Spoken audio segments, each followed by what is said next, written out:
All right, today we're going to dive into one of the most mysterious and, honestly, one of the coolest concepts in all of Vedic wisdom, Soma. It's a name you hear whispered through these ancient hymns, and it can mean an elixir, a god, and even the moon itself. We're going to explore how this one single word really holds a key to what an entire civilization was searching for. So, what is Soma? I mean, really, that's the big question, right? Is it some kind of magical plant that could make you immortal? Was it a god that the ancient sages prayed to? Or is it literally just the moon we see in the sky? You know, the amazing thing is, the answer to all of those is kind of yes. We're going to see how all three are just different faces of the very same idea. At its heart, Soma is this incredibly fluid idea. Think of it as the ultimate source of both ecstatic, blissful joy and that deep, quiet inner looking. It's the divine drink that makes the gods immortal and gives poets their spark of genius. It's nourishment, it's revelation. It's the rhythm of the cosmos itself. To really get a handle on Soma, we've got to go back to the myths, back to its origins. And this is where the story gets really beautiful, weaving together the earth and the heavens, and watching a sacred plant transform into a king in the night sky. You see, Soma's origin story is just pure poetry. It wasn't created in some epic battle or by a divine command. The story goes that it was born from the tears of pure joy that a great sage, Atri, shed when he was deep in meditation. And that tells you something right away. Soma is fundamentally connected to enlightenment, to that feeling of blissful release.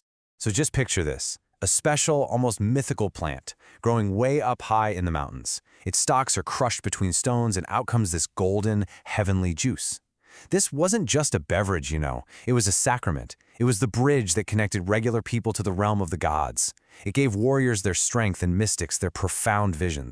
And this is where we see this brilliant evolution of the whole idea. In the earliest Vedic writings, Soma is very much this physical, powerful plant on earth, a healer, a source of prosperity. But then, as you move into the later Puranic stories, Soma gets this cosmic upgrade. He becomes Chandra, the moon god, and his waxing and waning becomes this powerful metaphor for our own soul's journey of growth and retreat. So how do we know all this stuff? Well, we go straight to the source code of Vedic wisdom, the Rig Veda. This ancient text is just pulsing with praise for Soma. It shows you just how central it was to the spiritual life of the time. And get this. This is just staggering. An entire book of the Rig Veda, that's 114 hymns, is dedicated only to praising Soma while it's being prepared. We're not talking about some minor character here. Soma is absolutely at the very heart of the entire Vedic experience. And here we have one of the most powerful statements in the entire collection. It translates to, "We have drunk Soma and become immortal. We have obtained the light." This is not just about feeling good for a little while. This is about a fundamental, deep transformation. It's about becoming immortal in a flash of pure, brilliant insight. But Soma isn't only about ecstasy. This hymn shows us a whole other side. Soma is a wise guide. He is first in wisdom, the one who leads you down the straightest path. So the big takeaway here is that this divine drink is also a source of moral and spiritual direction.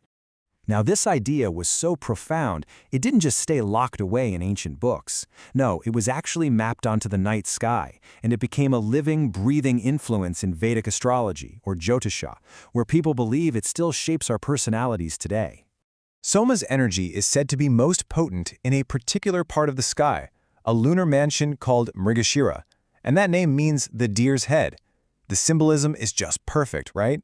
It stands for a gentle, sensitive, but always searching nature, a constant quest for the next discovery, the next beautiful experience, the next source of real nourishment. So let's break this down a bit. You've got this fascinating mix of energies. Mrigashira is ruled by Mars, which gives it that drive, that desire to explore.